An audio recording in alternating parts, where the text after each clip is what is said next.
up in South Boston, Massachusetts, till I was about the age of 7 years old, and I ended up in foster care and boarding schools up till I was about 13 years old. Ended up actually being homeless at age 13. Yeah. Started doing heroin and alcohol and stealing, whatever means necessary to either get high or to survive.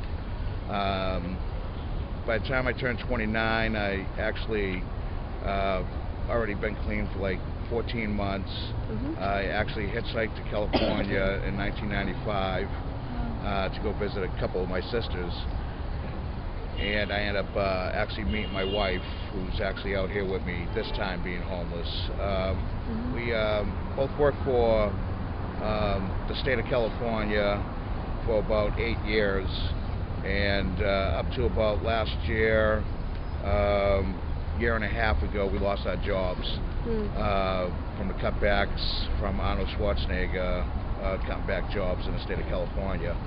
So I hitchhiked back out here last May, and to look for work out here, and it just didn't happen. I ended up homeless out here again.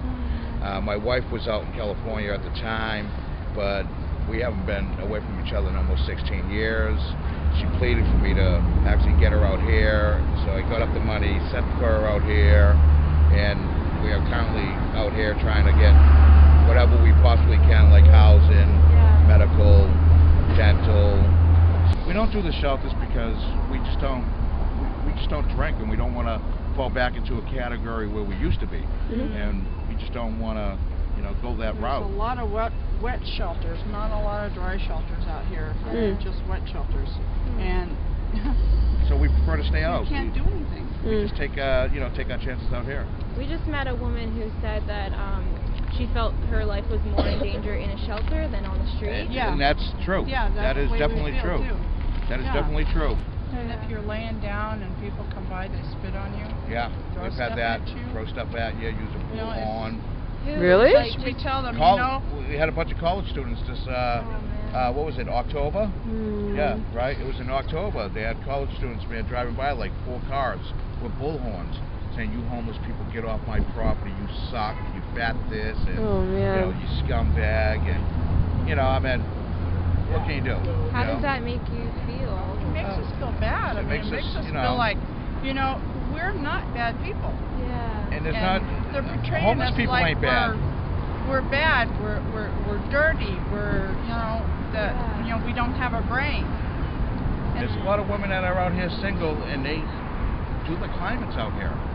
Yeah, we got a friend out here. She's 53 years old. She's originally from Chicago, and I met her during the summertime, and she's kind of like slowly going into that mode of really